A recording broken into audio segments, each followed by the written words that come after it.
Welcome back, it's Monday, you know the drill, it's more Necromunda. I'm afraid this time round we don't have any lost blood angels feasting on the blood of those in the hive, but we do have some more Abyssal Ferrymen, and they do look really quite fun, so it's not all bad. Just as a quick reminder, if you can't remember what the Abyssal Ferrymen do, they get people in and out of Secundus. They are there to get you into the Underhells because there's an exclusion zone around it, and it is not an easy time to get to and from, so this lot guide people.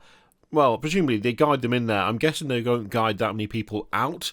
Just a hunch that they probably let more people in than can make it out again. I love the fact that there is a place called Port Styx that leads to the Underhells. Like, they're really quite on the nose with that, aren't they? It's not the most subtle reference that we've ever had, but I kind of like it despite that. This time round, we've got an infamous pair of skilled chaperones, apparently.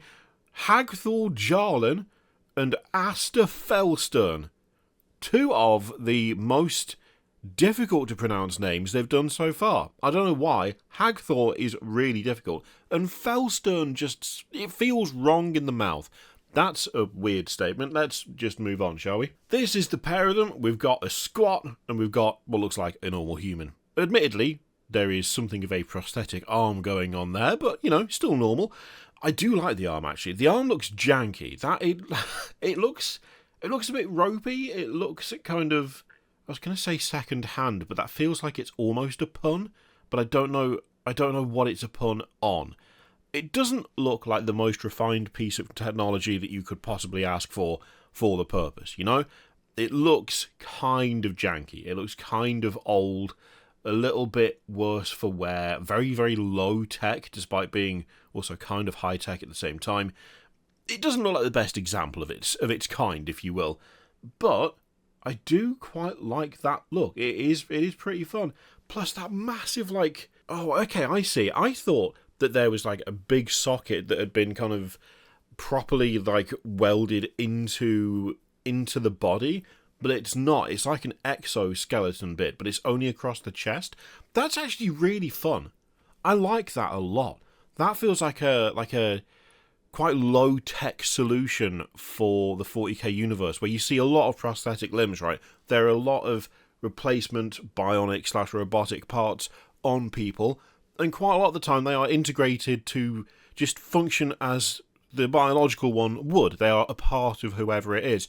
This one's different, and I like that a lot. Rather than it being directly tied into the body, instead there's this suit that they're wearing, like this kind of chest plate almost, that's got the mechanism attached to it instead. That's really fun. I like that. I would love us to have a spinny view of this for that model specifically, because I'd love to know what's happening at the back, like whether there's like a big power bank or something. That would be fun to see. We'll have to wait for that, unfortunately. I feel like they've made these two kind of colourful, and I don't mind it. I quite like it. The overall designs, though. So on Aster, with the bionic arm, I'm assuming, I really like the overall design. The different materials are really fun. They look really good. You've got a nice mix of gubbins and contraptions as well. It looks like there's a rebreather / gas mask thing going on there. That's nice. The axe looks suitably brutal, but also definitely quite low tech, which is fun. It's a nice contrast with the arm, but it's like there's an increasing level of technology as you go up the model. The axe is just a bunch of spikes welded onto a stick. The arm is a bit more technologically advanced. Then you get to the fact it's part of this sort of exosuit thing over the top. But then next to that, you've got this sort of radio, this comm system that's headset around it. Oh, it's good. It's good. That's a fun model. The different textures are nice. Always like it when they do a good amount of textures, especially on Necromunda models. Because there's not that many of them, it doesn't feel like as much of an ask to go overboard on different cloths and metals and woods and things. So, yeah, I like seeing that a lot. The pose is nice. Oh, it's a good model. It's a good model. The other one, Hagthor, looks really cool as well. I like the massive... Like, is it a shotgun? What is it? There's some sort of big gun on the side of the suitcase that he seems to be carrying. Like, what is that backpack? What is that? It genuinely looks like he's just carrying a giant box with a bunch of stuff plugged into it. I want to know what that is. Is it a battery? Is it a generator? Is it a suitcase? mean, it could be. Little things like there only being three shells in the holder there as opposed to 4. That's a nice touch. Like, little things that are missing like that add a lot to models like this. His massive comedy wrench, like that a lot. Again, it doesn't even look... Is it powered? I don't know that it is. It just sort of looks like a oversized comedy wrench, which, I mean, I'm assuming if it hits you with it, that is going to do some significant damage. Bit of blunt force trauma more than anything, spectacular, but still, the sheer number of gubbins as well on that guy. We've got a little dial on one side, we've got another dial lower. There's a bunch of these, they almost look like stopwatches. I'd love to know what those are. That's kind of interesting, because they've both got those. Maybe it's things that show like radiation, or poison, or, just general danger meters. Dangerometers. If it turns red, you're about to die. Like that sort of thing. I like the armour as well. I like the built-in lights. Those are fun. And it kind of feels obligatory that squats or like Leagues of Votann or, the various versions have to have some sort of big metal boot. They can't be having a normal boot.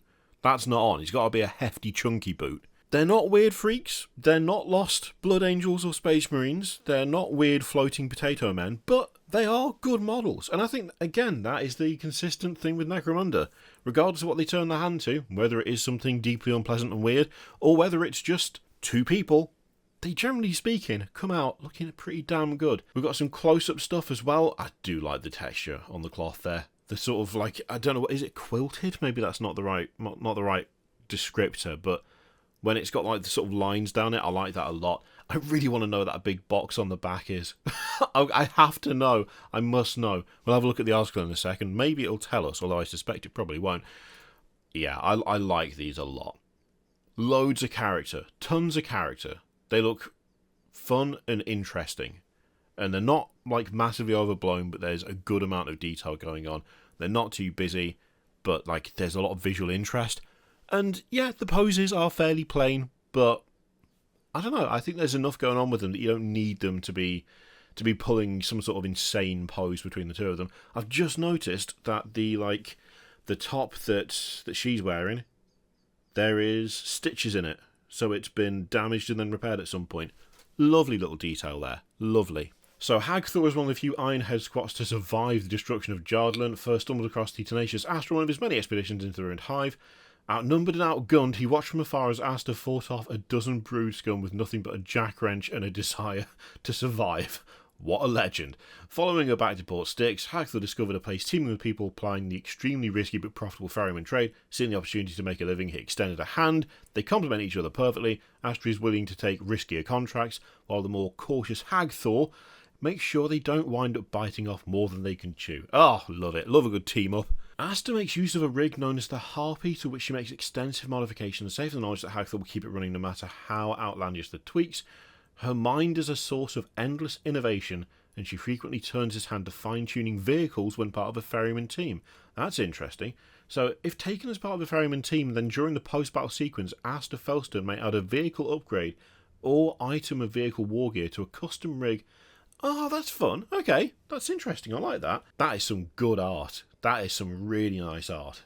Oh, that is badass. Love it. So which of the many books do they show up in? So it's the Book of Desolation. Okay. And obviously Forge World resin, but we know that at this point. Okay, so that's the book they're in. I feel like that's something where I try and remember to mention that at the end, because as someone who has yet to really dive into Necromunda outside of having a very clear and deep appreciation of the miniatures, it feels like there's a lot of books. It feels like there's a lot of books. And each time I'm like, is this going to be someone who's new or has been around but not had a model? And if they are around but they haven't had a model, which of the many books will they be in? And are there actually that many books, or does it just feel like there's a lot of books? Either way, now you know which one they're from. I really like those. I like them a lot. Cool models. Maybe not insane and over the top, but they don't need to be that every single time. Sometimes it's nice to just have a fun and cool pair of legends. Let me know what you think of those two in the comments down below. In the meantime, feel free to click all the things, you know the drill. Thank you very much for watching. I'll see you for the next one.